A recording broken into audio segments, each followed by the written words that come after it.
Today I'm going to show you how to take your old screen out of your laptop and use that as a desktop screen. So I'm going to be mounting this to my desk. I'm going to be using a board that I bought off of eBay. So here it is, guys. I'm taking off the screen of the laptop from the back plate.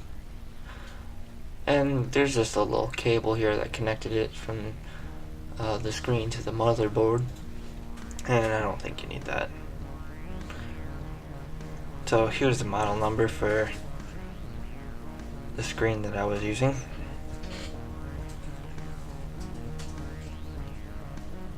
So here's the board, guys.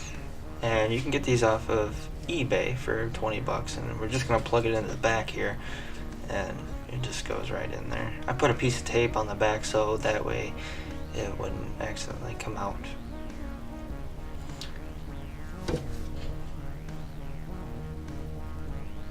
So here's the power supply, and I salvaged this off of something, but it has to be around, it's 12 volts and 2 amps. The website actually recommends 3 amps, but 2 amps, sorry, works pretty good for this application. And this is the negative side, is the outside, and the inside is the positive. And we're going to note that because we're actually going to be chopping that off because it doesn't actually fit. But what does fit is the little connectors that you can buy out of Radio Shack. I think they're just like standard 12 volt connectors, or if you can find one that would work also. Now just chop it off of an old power pack. So here we are. I'm gonna test to see the polarity. Most of the time, your there's gonna be a striped line, and usually that's positive. But we're just gonna use a multimeter to make sure that you can see if I put it backwards there, and it's showing up negative on the multimeter. And that's just to make sure, because I don't think that these boards have any circuit protection whatsoever. You know, they're $25 cheap little boards.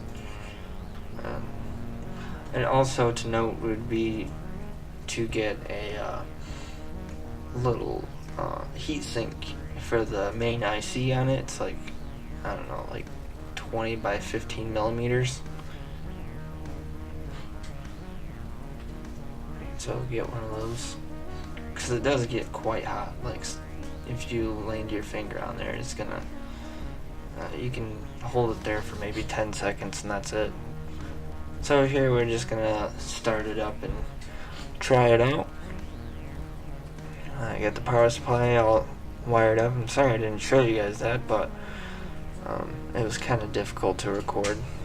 I'm sure there's other videos that can explain how to do those things. The purpose of this video is kind of, you know, I'm practicing doing stuff like this and video editing, and I thought it'd be cool to show you guys how I did it.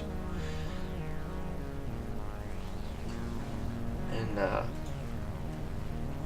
when you first get the board, it's gonna, and plug it in, and you're gonna want to change the settings, and it's gonna be in Chinese or Japanese or whatever language that I can't read is going to be in. So what you're going to have to do is, I think if you look at the item description, I know on mine actually said that how to get it to options and languages. So you're going to have to follow those instructions, or do like I did and just kind of mash buttons until you figure it out, because that's basically all I did.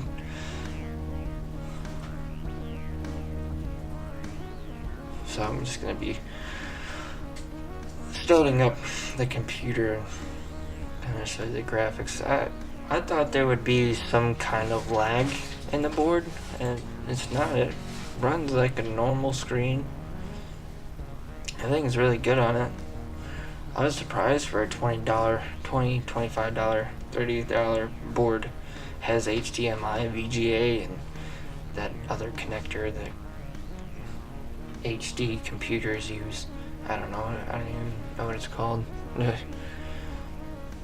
But if you are, one cool thing is though, if you are using an HDMI cable from computer to the board, there is actually an audio out on it, so you can plug in like computer speakers, or I got a Sony little speaker box here. It's pretty decent, I like it. So I just plug that in through there, through an aux cable, and it works pretty good. You don't have any like volume options, I don't think, on the board itself. It's just straight out of the HDMI. But then again, you don't really need it, especially if you're using it for a computer. And here I drilled 4 holes and tapped screws into the back plate, because that's what we're actually going to be putting the screen on. And those are the actual mounts that mount to the screen. So there's two screws on each side, and that's the way that the manufacturers decided to do it. So I just chop off the hinges to give it kind of a low profile, and so that way, you know, it's not really sticking out and ugly. I mean, it's still kind of ugly because you can kind of tell that it came out of a laptop. So yeah, I just chopped that side off, and the thing that's sticking out right there, and you're basically left with that little seat bracket looking thing, and that will mount on the back of the back plate, what is attached to the back of my desk. And I had to use a Dremel tool for that. Those screws aren't they're kind of tedious to play with. I don't know. Yeah. It seems pretty secure though. I mean, I haven't had any problems with it like moving around or anything. But it is a good idea to keep those little mounting brackets. I'll just throw those on there. And that top and the bottom is where it gets screwed in at. So I originally had like, I don't know, I think 4 screws per each side on the bottom. But then I knocked it off and it only has 2, but it's fine. The screen's light. You can see it's done right there, and you got the board all hanging off and stuff. And it's got the little keypad on the side for menus and whatever you have. Yeah, I got it screwed up. I put the bezel back on, I screwed it in, and I just basically drilled some holes in the back. It's like a really thin cardboard. So it was pretty easy to screw to. I just used some machine screws. Yeah, if you have any questions, give me a comment, and I hope you liked the video.